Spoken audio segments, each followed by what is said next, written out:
नमस्ते. आज सगळे खूप दिवसांनी व्हिडिओ बनवते. काय होतं, कामाच्या दगदगीमुळे बाळाच्या आवरण्यामुळे वेळच भेटत नाही.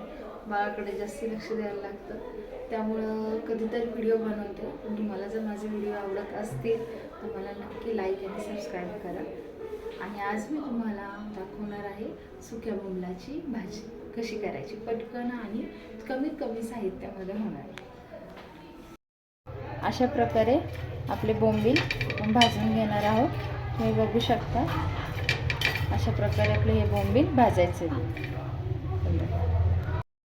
तर आपण इथे कढईमध्ये तेल टाकून घेतलेलं आहे. त्याच्यामध्ये आता टाकणार आहोत कांदा.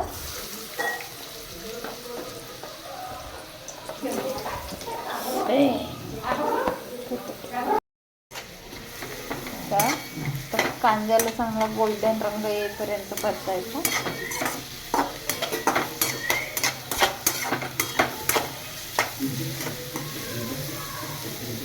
तर बघा, आपल्या कांद्याचा कलर जरा चेंज झालेला आहे. अशा प्रकारे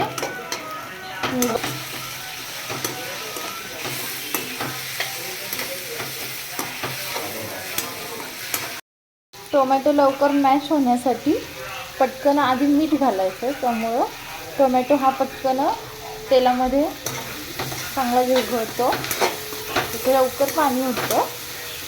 मी मीठ टाकले, तुमच्या आवडीनुसार मीठ टाकू शकता.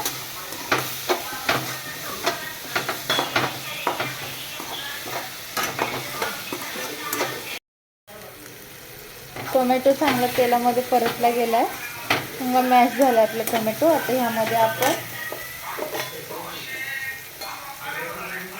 हळद,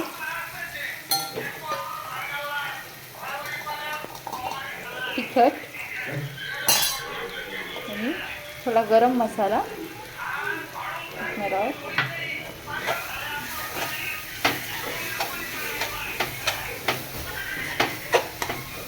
मसाले चांगले परतून घ्यायचे.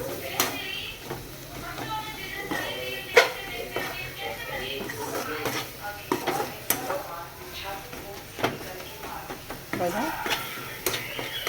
आता यामध्ये आपण थोडंसं पाणी ॲड करणार आहोत का, तर आपले मसाले चांगले शिजवावेत म्हणून थोडंसं पाणी ॲड करायचं.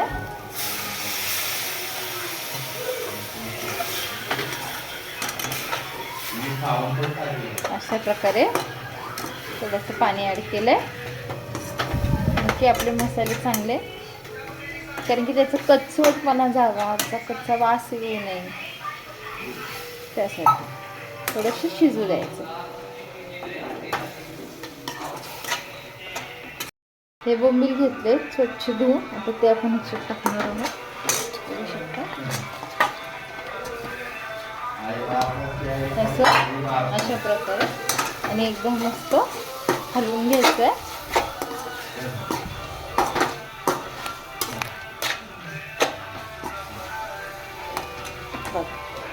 आता आपण हे 10 मिनटं 5-10 मिनटं झाकण लावून ठेवून देणार आहोत आपले बोंबील शिजायसाठी.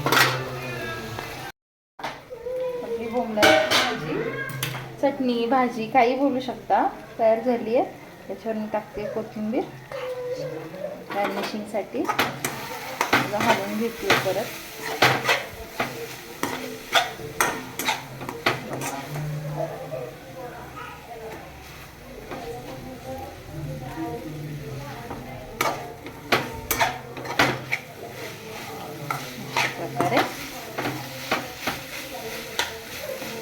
गरम गरम बोंबलाची चटणी, बोंबलाची भाजी तयार झाली आहे. नुसतं कांदा, टोमॅटो, हळद, मीठ, लाल तिखटमध्ये खूप छान, खूप सुंदर लागणारी भाजी आहे. तुम्ही पण नक्की ट्राय करा. आणि तुम्हाला जर माझ्या रेसिपीज आवडत असतील तर मला नक्की लाईक आणि सबस्क्राईब करायला विसरू नका. थँक्यू. आपली बोंबलाची चटणी इथे तयार झाली, बघू शकता, गरम गरम. आता मी घेते, तुम्ही पण या खायला.